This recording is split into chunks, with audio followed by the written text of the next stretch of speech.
আমি শ্রেয়া। আমার আর একটা ব্লগে ওয়েলকাম সবাইকে। কাল তো সকাল থেকে আবার বৃষ্টি স্টার্ট হয়েছিল। এই বর্ষাকালটা মানে জুলাই আগস্ট আর ফেব্রুয়ারি মার্চ, এই কটা মাসের প্রত্যেকটা দিন আমার এত ভালো লাগে, মনে হয় এই কটা মাসের প্রত্যেকটা দিন নতুন নতুন করে সেলিব্রেট করা যায়। সকালে আমি আর আমার ছানা একসাথেই ঘুম থেকে উঠেছিলাম।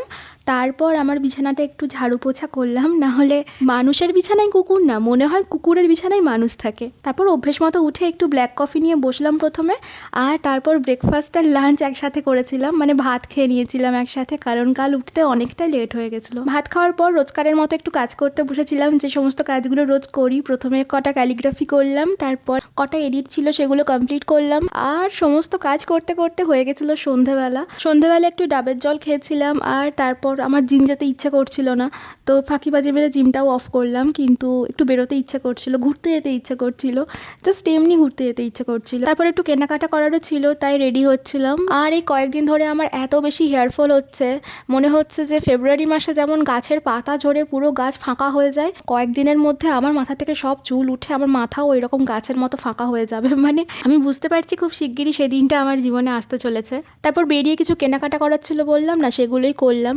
তারপরে আমি একটু গিয়েছিলাম একটা ফাঁকা জায়গায়, গিয়েছিলাম একটু দাঁড়িয়ে কটা ছবি তুলবো, ভিডিও বানাবো, এইসবের জন্য গিয়েছিলাম। আর তার মাঝেই তো আবার বৃষ্টি এলো, বৃষ্টিতে আবার ভিজতে হলো, কিছু করার নেই, কারণ ওই জায়গাটাতে কোনো শেড ছিল না। আর আমি তো চায়ের দোকানেও যাইনি, কারণ কদিন ধরে আমি এত দারুণ চা বানাচ্ছি, আমার আর দোকানে গিয়ে চা খেতে ইচ্ছেই করছে না। তো তারপর বাড়ি এলাম। বাড়ি আসার পরে আমি একটু কাজ নিয়ে বসেছিলাম আমার, কারণ আমি একটু কাজ পাগল মানুষ, আমার নিজের কাজ করতে খুব ভালো লাগে। তো সেটা কমপ্লিট করলাম, আর তারপর ডিনার করে নিয়েছিলাম। দেখা হচ্ছে নেক্সট ব্লগে।